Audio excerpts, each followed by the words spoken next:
Boa noite.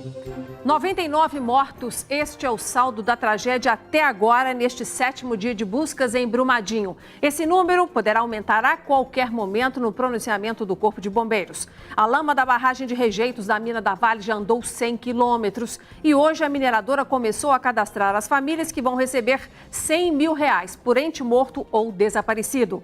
Você vê a cobertura completa agora no Jornal Band Minas.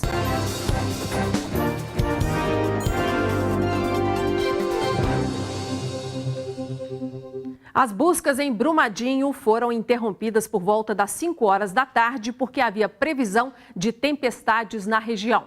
Às 6 horas, os trabalhos já estavam normalizados e a previsão é que se estendam até às 8h30 da noite. Com o passar dos dias, as chances de encontrar pessoas com vida diminuem. Quem espera por notícias não perde as esperanças, mas há quem diga que a cidade se tornou um cemitério a céu aberto. Tiago é morador de uma das áreas mais afetadas pelo rompimento da barragem, o bairro Parque da Cachoeira, em Brumadinho.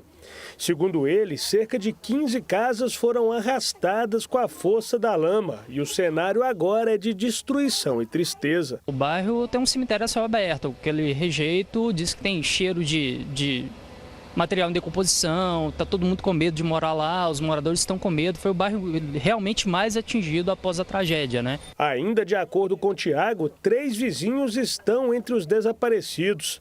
Ontem a situação ficou insustentável após a forte chuva que caiu no período da tarde. A casa dele, que não foi atingida pela lama, ficou sem energia elétrica. Com a esposa grávida, teve que deixar sua casa, ficando tudo para trás. A chuva foi muito forte, vários postes caíram, árvores caíram. E o bairro está em situação calamitosa, né? Brumadinho recebeu na manhã do 6º dia de buscas reforço de 400 policiais militares e durante a noite chegou um micro-ônibus com mais militares vindos do Rio de Janeiro. Dentro do micro-ônibus chegaram 4 paraquedistas e 21 brigadistas de incêndio. A informação é que trouxeram equipamento para tirar material pesado da lama. Um vídeo gravado por um operário que trabalhava na mina do Córrego de Feijão em Brumadinho mostra o momento em que ele e os outros funcionários fogem do local em pânico. Os homens estão na portaria da empresa e correm pela rua que dá acesso ao complexo da Vale. Eles demonstram preocupação com os colegas que trabalham dentro da unidade. A Defesa Civil de Minas Gerais garantiu hoje que o sistema de abastecimento de Brumadinho não depende do rio Paraopeba e que não faltará água para a população. O sistema Brumadinho, ele funciona independente da captação de água no Paraopeba. A captação de água para o sistema Brumadinho, ele é feito através do córrego Águas Claras. Esse córrego, ele fica à esquerda do sistema de captação Paraopebas. O que isso quer dizer? Brumadinho não haverá falta de água potável com entrega, como sempre, de qualidade pela Copasa.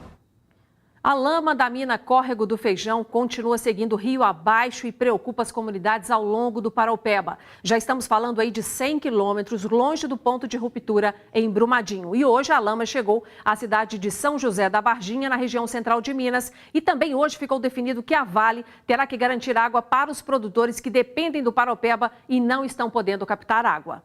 Técnicos, geólogos e pesquisadores que fazem parte de comitês relacionados às bacias hidrográficas aqui no estado percorreram o leito do rio atingido pela lama.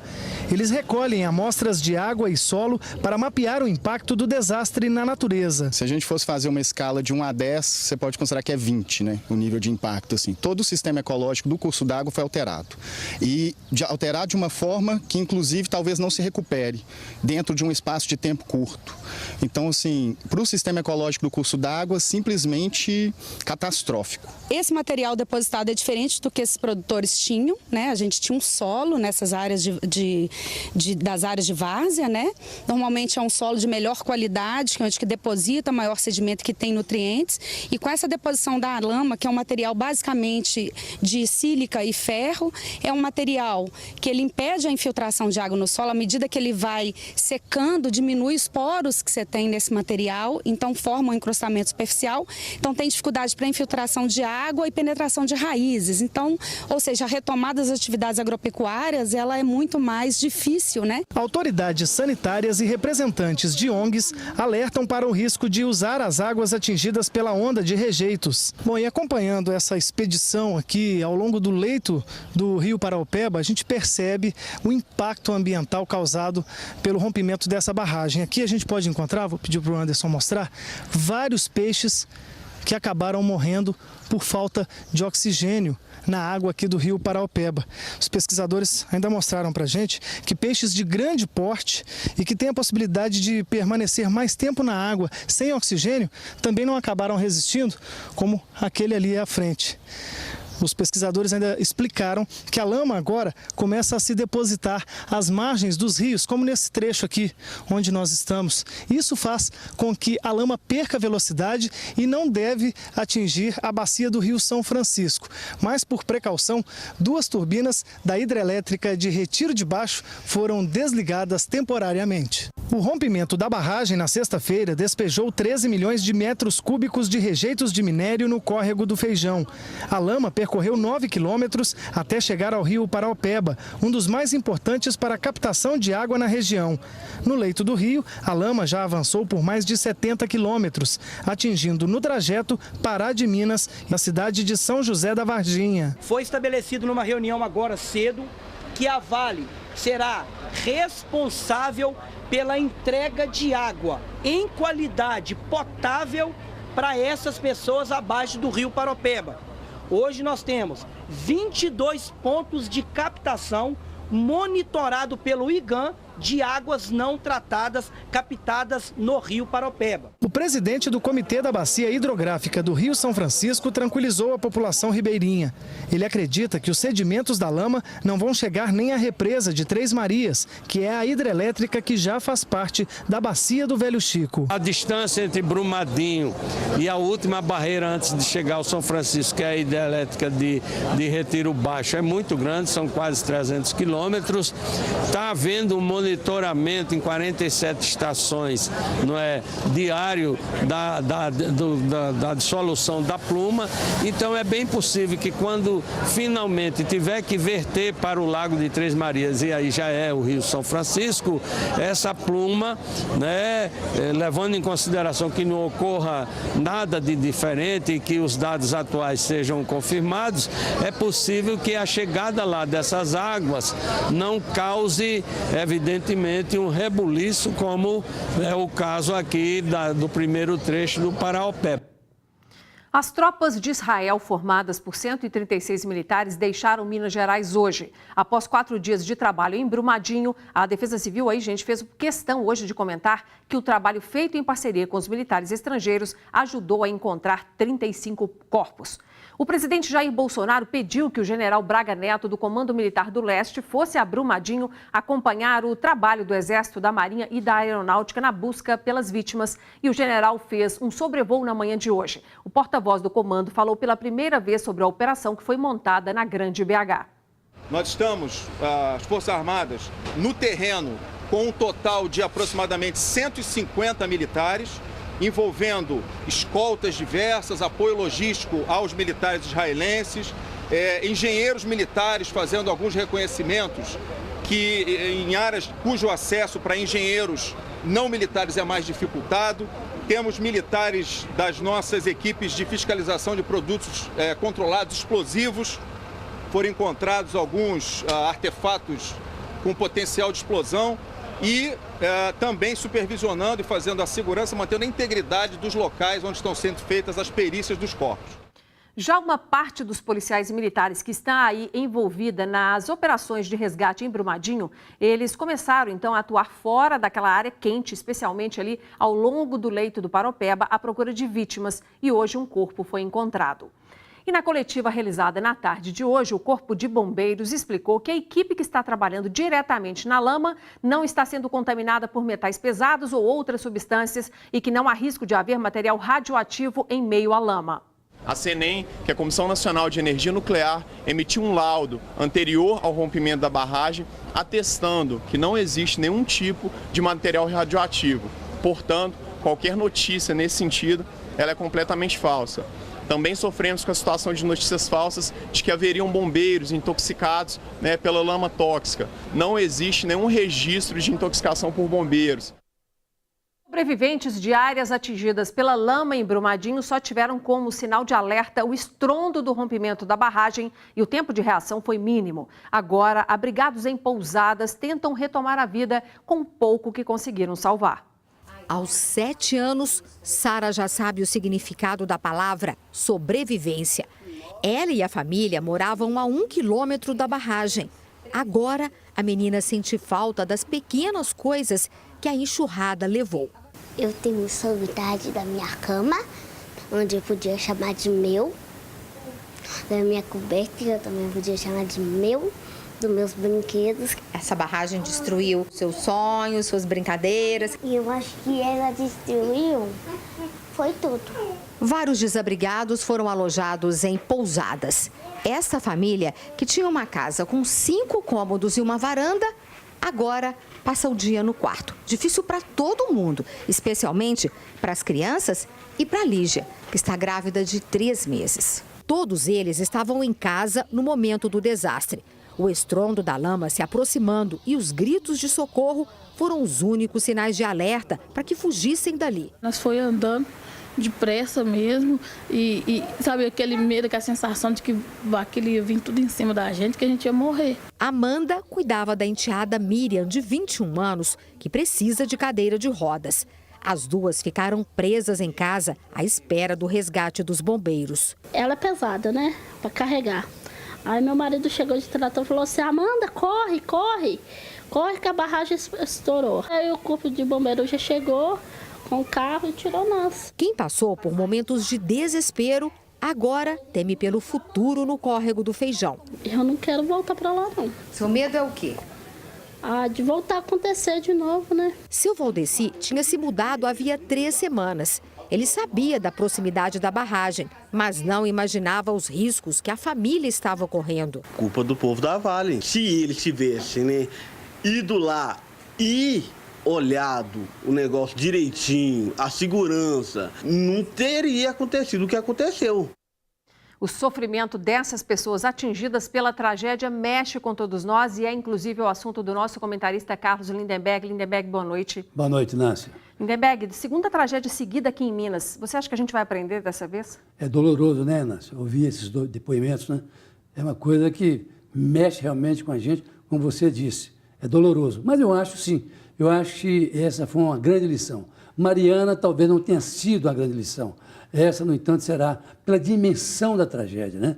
Pelo tanto de vidas que estão sendo ceifadas aí. Eu acho que esse vai ser um modelo que nós vamos perseguir daqui para frente. Por exemplo, há 50 barragens desse mesmo tipo de Brumadinho em Minas que vão ser fechadas. Vão ser fechadas. Não apenas a Vale que vai fechar as 10, não. São 50 outras barragens que serão fechadas. Não poderão mais continuar funcionando ou operando como estão. Algumas estão desativadas, mas 23 dessas 50 estão em atividade, portanto, serão encerradas. Com isso, aprende-se uma grande lição, a lição de que a vida humana vale muito, mas vale muito mais do que nós podemos imaginar. Com certeza, Lindenberg. Eu te convido para a semana que vem a gente continuar fazendo essa análise aqui no seu comentário, combinado? Combinado. Obrigada e até semana que vem. Boa noite. Bom, e você vai ver a seguir, doação de R$100 mil da Vale para as famílias atingidas pela tragédia começa a dar briga.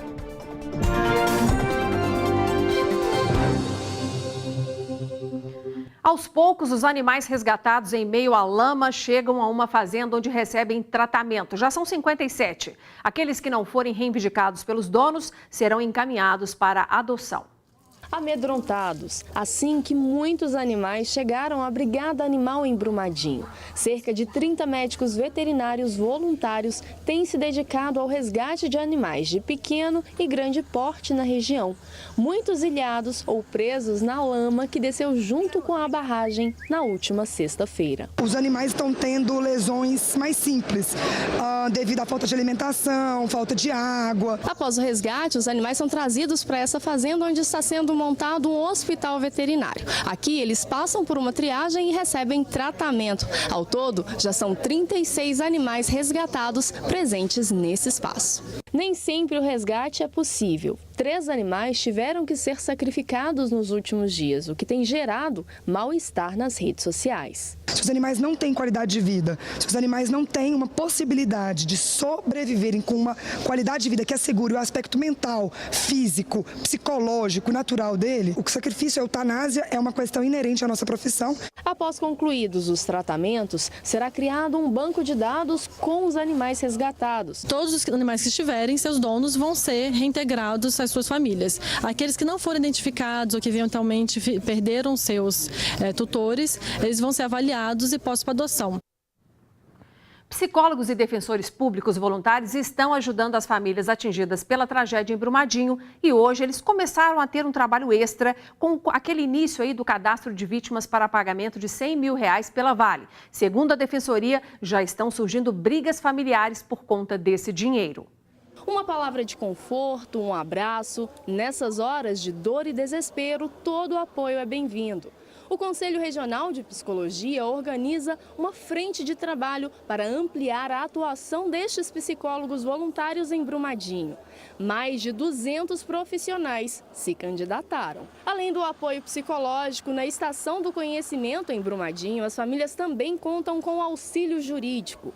A Defensoria Pública da União instalou estandes para orientar a população. Hoje, principalmente, se inicia de forma definitiva uma segunda etapa nesse nosso atendimento presencial aqui, que é quando a Vale começa a receber as pessoas e os documentos, além da conta bancária, para começar a efetuar o pagamento da prometida doação de R$100 mil para quem tiver ou um ente desaparecido ou já reconhecido e reconhecida a sua morte. A gente recebeu já informações de pessoas que têm disputas dentro do núcleo familiar, pessoas que têm 2 núcleos familiares. Então, qual é o nosso papel aqui? Resolver a situação antes que isso desague em brigas judiciais, antes que isso desague num pagamento equivocado para quem não deveria estar levantando esse valor. Ideraldo e Márcia vieram ao posto da Defensoria Pública esclarecer dúvidas para um amigo que perdeu a filha no acidente. É essencial, né, porque essa preocupação que eu estou tendo, né, várias pessoas estão tendo. Até a gente mesmo que não tem algum parente ligado direto, a gente também está sofrendo e a gente tem dúvida também para ajudar as pessoas. E acabam de chegar os números atualizados da tragédia em Brumadinho. A Defesa Civil acaba de anunciar 110 mortos e 238 desaparecidos. A Justiça do Trabalho bloqueou mais R$800 milhões da Vale a pedido do Ministério Público do Trabalho para garantir pagamentos aos trabalhadores e suas famílias vítimas do rompimento da barragem em Brumadinho. Com esse novo bloqueio, a soma já chega a R$1 bilhão e 600 milhões. A Justiça também exige que a Vale libere sem burocracia os valores relativos ao seguro de vida dos empregados diretos e terceirizados cujos corpos tenham sido ou venham a ser encontrados. O presidente da Vale, Fábio Schwartzman, afirmou hoje que a intenção da empresa é realizar o processo de indenização das vítimas por meio de acordos extrajudiciais. O executivo também falou sobre o não acionamento das sirenes. Nós estamos preparados para abdicar de ações judiciais, nós queremos fazer acordos extrajudiciais e nós estamos buscando assinar com a maior celeridade possível um acordo com as autoridades do Estado de Minas Gerais que permitam que a Vale comece imediatamente a fazer frente a esse processo de indenizatório. E o problema da sirene é que a sirene que ia tocar foi engolfada pela queda da barragem antes que ela pudesse tocar. Então, a sirene estava no lugar errado, né, gente? Conclusão simples. Bom, e outro destaque desta edição para vocês, a Procuradora-Geral da República, Raquel Dodge, recebeu hoje, lá em Brasília, representantes do movimento dos atingidos por barragens e conversou com a imprensa em seguida. Segundo ela, as empresas envolvidas na tragédia de Brumadinho não precisam esperar a Justiça definir, por exemplo, indenizações às vítimas. A solução extrajudicial, espera-se, deve ser mais rápida. Cada um assumindo o seu dever de responsabilidade, de indenizar, de adotar medidas emergenciais. Não é preciso aguardar a ação da justiça. Aquele que comete uma infração, ele tem o dever de reparar o dano. Como as famílias atingidas pela tragédia com a barragem da Mina do Feijão devem proceder daqui para frente para ter acesso a todos os seus direitos? Sobre esse assunto, nós vamos conversar agora com o assessor jurídico da Associação Brasileira das Vítimas de Acidentes de Trabalho, que é o Leonardo Moura Santana. Boa noite, Leonardo, e seja bem-vindo ao jornal. Boa noite. Boa noite. Leonardo, vamos começar com a informação que chega a ser a mais catastrófica de todas. A gente está diante aí da possibilidade de ser este problema lá em Brumadinho o maior acidente de trabalho da história do Brasil? Com certeza, não só da história do Brasil, como a nível mundial. Se as expectativas se confirmarem, chegaremos em algo em torno de 300, 350 trabalhadores mortos. Para se ter uma ideia, em Minas Gerais, no ano de 2017, morreram em acidentes de trabalho 292 trabalhadores, ou seja, somente nesse acidente da Vale vai superar a estatística toda de 2017. Então, acidentes sem precedentes. Agora, essa doação que começou a ser cadastrada hoje de R$100 mil para cada ente, né, de familiar aí, ou desaparecido ou já configurado como morto, isso é uma iniciativa diferente que a empresa tomou dentro da história do direito do trabalho? Não necessariamente. No acidente de Mariana, a Samarco tomou, que é do Grupo da Vale, tomou essa posição também de indenizar as famílias, esses valores. Não foi noticiado à época. Mas o que fica importante é o seguinte: doação é algo diferente de indenização a se compensar. As famílias têm que tomar cuidado com o termo a ser usado na hora de dar quitação sobre esses 100 mil. Porque esses 100 mil não podem ser abatidos na possível indenização futura perante a Justiça do Trabalho. Ou seja, tem que ler bem esse documento antes de assinar, né? Tem que ler bem esse documento, que se é doação, não tem que haver abatimento. A Vale está falando em doação. Doação não tem abatimento. Ok. Leonardo, as famílias, a Vale também fala, e foi pedido à Vale a possibilidade aí de pagar o salário das pessoas, dos trabalhadores, tanto diretos quanto terceirizados, de imediato, sem interrupção.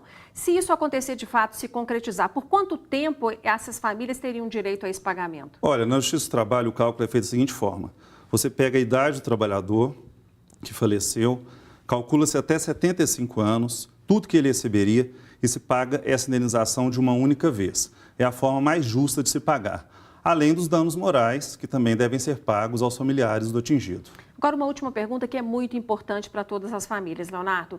Vale a pena, qual é a sua orientação? Que cada família entre individualmente com a sua causa na justiça ou que elas façam um acordo coletivo entre elas e entrem juntas? Olha, na minha opinião, entrar coletivamente é muito perigoso. Por quê? Porque a ação individual vai analisar o contexto de cada um. Claro que o Ministério Público vai estar assessorando e de olho nas indenizações, para que seja arbitrada uma indenização justa para cada família. Quer dizer, ainda tem muitos desdobramentos dessa situação do ponto de vista judicial, né? Com certeza. Os atingidos têm que ficar atentos para não serem prejudicados, porque essa indenização tem que abarcar toda uma vida. Tá certo. A gente vai ficar atenta também e o senhor compartilhe conosco as informações. Obrigada, viu, Leonardo, por essa entrevista. Obrigado, boa noite. Bom, e no próximo bloco a nossa equipe vai ao local onde estava a barragem que se rompeu e mostra o buraco gigante que restou.